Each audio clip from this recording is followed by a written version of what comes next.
a whirlwind night for you. Thank you for taking a few minutes to join us.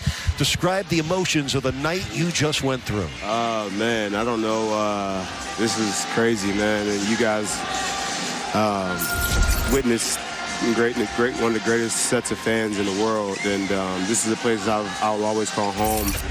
Played for the organization in 9 years. A lot of blood, sweat, and tears in here. And I'm just appreciative of the moment, and I'm appreciated like this. You know what I mean? Yeah. Tremendous performance by you as well, Kyle, and you continue to ramp it up, looking like you're dialing your game in even more. You're getting ready for the playoffs. What are you doing offensively? Looks like you're being a little bit more aggressive, trying to get to your shot as well. Just being more aggressive, John. You know what I mean? I'm just going out there and doing my, getting Bam setting great screens right now, and Dedmon and Yerk. Those guys are setting good screens, and I know, when it comes down to it, they're going to try to take those guys away, the lob threats, the easy passes. So for me, it's just, taking the shots that are there. And, tonight was one of those games where Max got it going, so I got a little bit tentative, and Tyler had it going, but we found a way to get it win. Kyle, just want to ask you, you've done so much to make all of your teammates more confident and better. Strus didn't even take a shot in the first half, finished with 23 second-half points. And Victor Oladipo, I think we all feel great for what we saw him do tonight. True professional, right? True professional, Vic. He hasn't played in a couple games. He's been out of rotation, but that is true professional, effort right there. So I'm so proud of Vic. And Max just, continue to play. And, he's doing little things, and he's finding ways to affect the game offensively and defensively, which is great.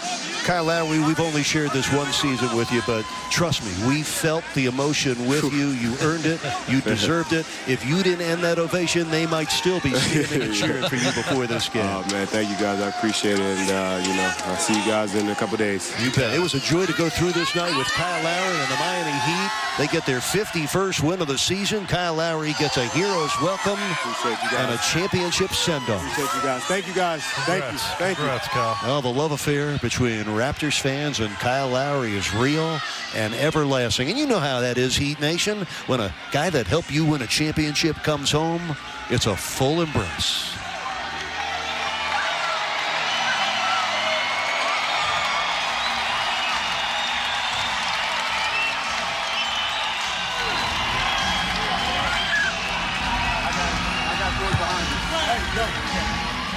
He wants that game ball. Don't blame him one bit. And he winds up splitting the series with the Raptors, 2 games apiece. There's not a team in the world that's defeated the Heat 3 times this year.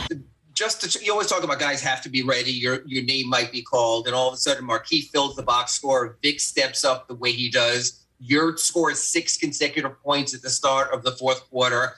What was it like to see guys like that seize their moment? Yeah, it was great, and it was kind of typical of our season. But for Keith and Vic specifically, those guys worked extremely hard. They work extremely hard, and it was very nice to see all that hard work pay off in a game setting when we really needed them. Obviously, on a very tough back-to-back. And then just the effort, especially for a guy like Vic, who's had moments like this, to see him get in the kind of rhythm he had. I mean, a logo 3-pointer, the transition dunk. It's almost like it was sort of a tease of this has been here all along. From your perspective, what was it like to see him do what he did? Thank you. Yeah, it was amazing to see what he did. These are things we have seen daily. Behind the scenes, it's the hard work, it's the grit, it's the grind. Obviously, coming off of what he came off injury-wise, and for him to get to this point, it's just, still part of the process of him becoming what he can be. Thank you. Up next, we have Anthony Chiang, Miami Hero. Go ahead. Hey, Chris, I think Max was scoreless at halftime and scored like 21 in the second half. But what was the message from him at halftime? And I guess, with him leading the way, how important was a three-point shooting tonight, especially against a defense like this that really make it tough in the paint?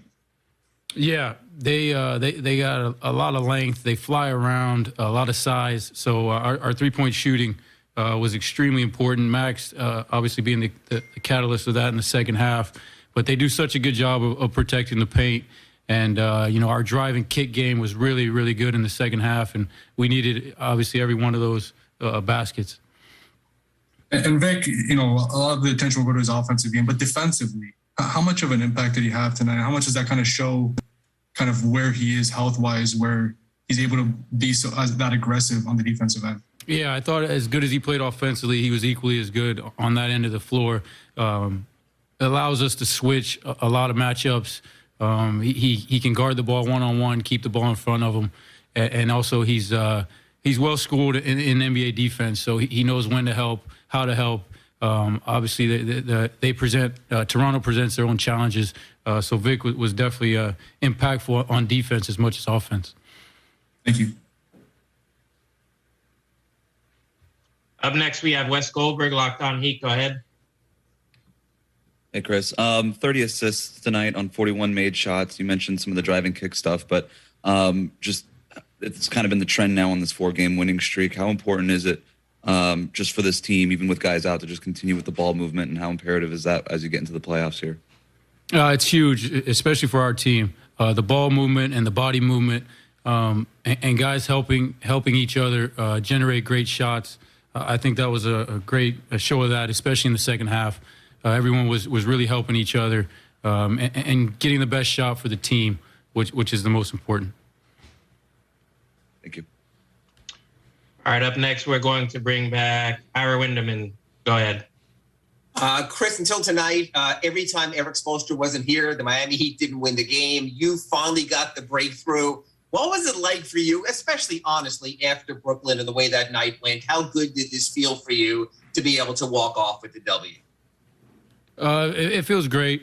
Obviously moving over a chair for a game, there's a lot of pressure. Obviously, with the Heat, we expect to win regardless of the circumstances. So it feels good just to get a win for the team, for the organization. Obviously, that's very important to me. Thanks, Chris. Thank you. All right, and our last question on Zoom, we're going to go with Cooper Moorhead, Heat.com. Hey, Quinn, with the Heat, you guys have, you especially have been a part of a number of nights welcoming back franchise legends coming back to Miami. So what was it like sharing that for Kyle going up there? Oh, it was just amazing to be a part of. You can see the impact of a winner, the impact of a champion, and the impact he had on a lot of people and this city. I was super grateful just to be a part of it. Obviously, I have a great relationship with Kyle. But, yeah, I think, greatness inspires greatness in so many ways, and it was just really cool to be a part of that night for Kyle. Appreciate it. Safe travels. Thank you. All right, we're good on Zoom here. If there are any in the room, go ahead. Could you see what it meant to Kyle when you watched him walk on the court before the game? What did you see in his face in terms of emotions before, during, and after? Yeah, he kept joking that he didn't want to cry. I can only imagine the emotions that he was going through. 9 years of this city, the wins, the ups, the downs, but the championship. I could tell he was definitely feeling a mixed range of emotions, and to be able to celebrate that with his kids, I'm surprised he was able to reel him back in and play so well. Obviously, we needed him tonight as the quarterback of our team, and what a cool night. Thank you. Thank you. Anyone else? All right, Coach. Thank you. Thank you. Yeah, he's just like everybody else here. He fits the mold of who we are in Miami and the culture that we've built here, and it's an opportunity.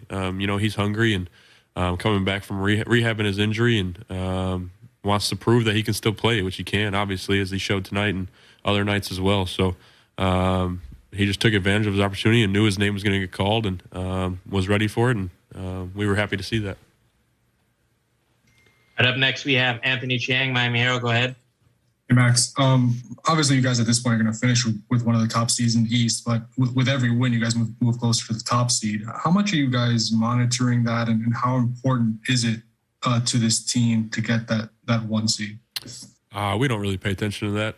We don't talk about it too much. All we really care about is winning games. And when the dust settles, wherever we land at, we'll be all right, and we'll go from there. We don't really pay attention to it, and no matter where we're at the end of the year, we're ready for the playoffs and ready to compete no matter what seed we are. Thanks, Max. And then last here on Zoom, we're going to go with Cooper Moorhead, Heat.com. Max, what were the feelings, the emotions? What was the experience like getting to share this night with Kyle? Oh, it was unbelievable. Credit to Toronto. They did a great job, and it was super special to see how much Kyle means to their organization and to their crowd here and their fans and all the hometown people here. It's a testament to who he is as a person as well. You don't get that type of, chance and love like that if you're not a good person and a great teammate. So it just shows true to who he is and who we know him as. And it was great to see that, all the love he got tonight. Thank you, Max. I mean, did it surprise you at all just how big a deal it was? Or were you expecting it? Or? He kind of warned us it would be a big deal. He said the energy was going to be special. He loves Toronto and loves the fans here. This is his home. So, he knew it was going to be a lot of love, but I was definitely surprised at, how much they put on a show for him and, all the people that showed up here early and all the chants for Kyle and everything like that. So, it's definitely something that, everybody I think dreams about in their career and being loved like that and being able to put on for a city like that. Thank you. Yep. Hi, Max. Thank you, sir. Thank you.